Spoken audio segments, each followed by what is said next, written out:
రైట్గా Adilabad parliament పరిధిలో పోలింగ్కి సంబంధించిన ఈవీఎంకి సంబంధించిన ఏర్పాట్లన్నీ కూడా ముమ్మరంగా జరుగుతున్నాయి. సో ఆదిలాబాద్ పార్లమెంటు పరిధిలో 7 అసెంబ్లీ నియోజకవర్గాల్లో కూడా 7 అసెంబ్లీ నియోజకవర్గాల నుంచి కూడా ఈవీఎంలను డిస్ట్రిబ్యూషన్ చేస్తున్నారు. మనతో మాట్లాడడానికి అందుబాటులో ఆర్డీఓ గారు ఉన్నారు. సార్ చెప్పండి, ఏదైతే ఈవీఎంకి సంబంధించిన డిస్ట్రిబ్యూషన్ ఎట్లా జరుగుతుంది, ఎప్పటివరకు అయితే సార్? డిస్ట్రిబ్యూషన్స్లో మనకు మెటీరియల్ తర్వాత ఈవీఎంస్ డిస్ట్రిబ్యూషన్ అయిపోయింది. వాళ్ళంతా కూడా వెరిఫై చేసుకుంటారు. చాలామంది అయితే కంప్లీట్ చేసుకున్నట్టు అనిపిస్తుంది. కొంతమంది ఇంకా ఒకరిద్దరు సిబ్బంది ఎవరైనా డ్యూ ఉండి తర్వాత అడిషనల్ కొంతమంది అడుగుతున్నారు. అంటే 1200 ఓటర్లు దాటితే ఒక అడిషనల్ సిబ్బందిని కోవడం జరుగుతుంది. అది ఆలోచించి వాళ్ళకి ఇవ్వడం జరుగుతుంది ఎక్కడైతే అవసరం ఉందో. సో ఆ విధంగా మనకు 2 వరకు అందరూ కూడా డిస్కషన్ స్టార్ట్ అవుతుందని చెప్పేసి అనుకుంటున్నాము. సో ఎంతమంది సిబ్బంది ఇందులో పాల్గొన్నారు? ఆల్మోస్ట్ మనకు ప్రతి పోలింగ్ స్టేషన్కు 4 పోలింగ్ సిబ్బంది ఉంటారు. అదేవిధంగా ఒక వీడియోగ్రాఫరు, తర్వాత ఒక వాలంటీరు, లొకేషన్కి ఒక వాలంటీర్ ఉంటారు. తర్వాత మైక్రో అబ్జర్వర్స్ ఉన్న వాళ్ళు మనకు 14 మంది ఇక్కడ ఇవ్వడం జరిగింది. అదేవిధంగా 33 రూట్స్ 292 పోలింగ్ స్టేషన్లు ఉన్నాయి. సో ఆ విధంగా మనకు ప్రతి పోలింగ్ స్టేషన్కు మనం సుమారు 8 మందికి భోజనాలు కూడా కల్పిస్తున్నాం. అక్కడ కూలర్స్, తర్వాత డ్రింకింగ్ వాటర్, టెంట్ అవసరం చోట టెంట్ కానీ, తర్వాత వాళ్ళకి అక్కడే భోజనాలు ఏర్పాటు చేయడం జరుగుతుంది. అది గ్రామ పంచాయతీ సెక్రటరీ ఆధ్వర్యంలో, ఎంపీడీల ఆధ్వర్యంలో చేయడం జరుగుతుంది. అదేవిధంగా మున్సిపల్ కమిషనర్ వారి సిబ్బంది ఏర్పాటు చేసి వాళ్ళకు కనీస వసతులు కల్పించడం జరుగుతుంది. ఇక్కడ కూలర్స్ కానీ, డ్రింకింగ్ వాటర్ కానీ కల్పించడం జరిగింది. సో పోలింగ్ కేంద్రాల వద్ద ఓటర్లకు ఎట్లాంటి సౌకర్యాలు కల్పిస్తుంది? అదే పోలింగ్ కేంద్రం వద్ద ఖచ్చితంగా వాళ్ళు ఎండలో నిలబడకుండా ఉండడానికి ఉదయం రావాల్సిందిగా కోరుతున్నాం. నీడలోనే ఒకవేళ వాళ్ళు మార్నింగ్ రాని వాళ్ళు మధ్యాహ్నం కొంత ఎండ చూసుకొని తర్వాత అక్కడ టెంట్స్ వేయడం జరుగుతుంది. తర్వాత వాటర్ కూడా ఇవ్వడం జరుగుతుంది. ఎవరైనా వయోవృద్ధులు లాంటి వాళ్ళు ఉంటే ఒక ఆటో కూడా అక్కడ ఏర్పాటు చేయడం జరుగుతుంది వాళ్ళని తీసుకెళ్ళడానికి.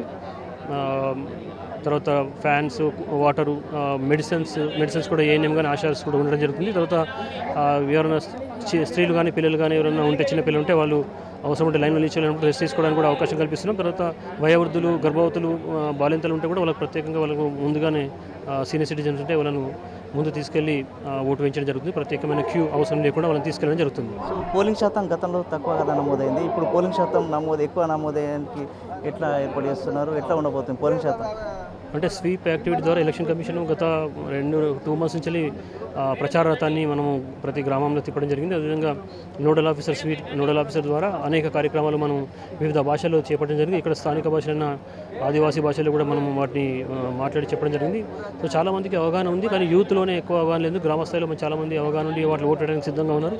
ఎక్కడైతే యంగ్ జనరేషన్ ఉంది, చదువుకునే విద్యార్థులు ఉన్నారో వాళ్ళంతా కూడా వివిధ కారణాల వల్ల ఎక్కడెక్కడ ఉండడం వల్ల ఇక్కడ రాలేకపోవడం, వచ్చినా కూడా దాని లైన్లో నుంచి ఓటు వేయడానికి ఇబ్బంది పడడం జరుగుతుంది. అందుకోసం మనం మోడల్ పోలింగ్ స్టేషన్, తర్వాత యూత్కు సపరేట్ పోలింగ్ స్టేషన్, పీడబ్ల్యూడీ ఓటర్స్కు వాళ్ళకి సపరేట్ మనం సౌకర్యాలు అంటే ఒక బూత్ని ఏర్పాటు చేయడం జరిగింది. వాళ్ళే మేనేజ్ చేస్తుంటారు. అలా అట్రాక్ట్ చేయడానికి ఎలక్షన్ కమిషన్ కూడా కొన్ని కార్యక్రమాలు చేపట్టడం జరిగింది. ఆ విధంగా మనము వీళ్ళందరూ యూత్ను అట్రాక్ట్ చేయడానికి తర్వాత సెల్ఫీ పాయింట్స్ కూడా అక్కడక్కడ ఏర్పాటు చేయడం జరిగింది. కాబట్టి ఆ విధంగానే వాళ్ళు వచ్చి ఓటు వేసి సెల్ఫీ దిగి చెప్తారు. మనం చూస్తున్నాం చాలామంది ఉద్యోగస్తులు కూడా గతం కన్నా భిన్నంగా ఈసారి 3200, అంటే రాష్ట్రంలోనే మన జిల్లా ప్రథమ స్థానం ఉంది పోస్టల్ బ్యాలెట్ వినియోగించిన దాంట్లో.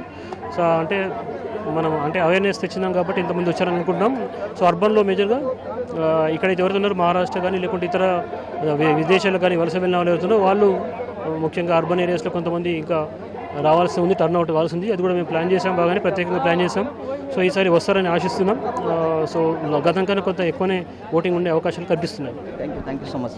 చూస్తున్నాం మనం ఏదైతే ఆదిలాబాద్ జిల్లా టీటీడీసీ నుంచి ఇక్కడ ఈవీఎంలను డిస్ట్రిబ్యూషన్ చేస్తున్నారు. ఇక్కడ నుంచి కూడా ఏదైతే పోలింగ్లో పాల్గొన్నటువంటి ఉద్యోగస్తులకు సామాగ్రిని కూడా ఇక్కడ నుంచి కూడా పంపిణీ చేస్తున్నాం అంటున్నారు. ఎలాంటి ఇబ్బంది తలెత్తకుండా ఉండేందుకు కూడా పోలింగ్ కేంద్రాల వద్ద అన్ని ఏర్పాట్లు పూర్తి చేస్తున్నామని చెప్పేసి చెప్తున్నారు ఆర్డీఓ గారు. కెమెరామెన్ భూమిస్తే కలిసి సాయిలు, బిగ్ టీవీ, ఆదిలాబాద్ నుంచి. For more videos like this, subscribe Big TV channel.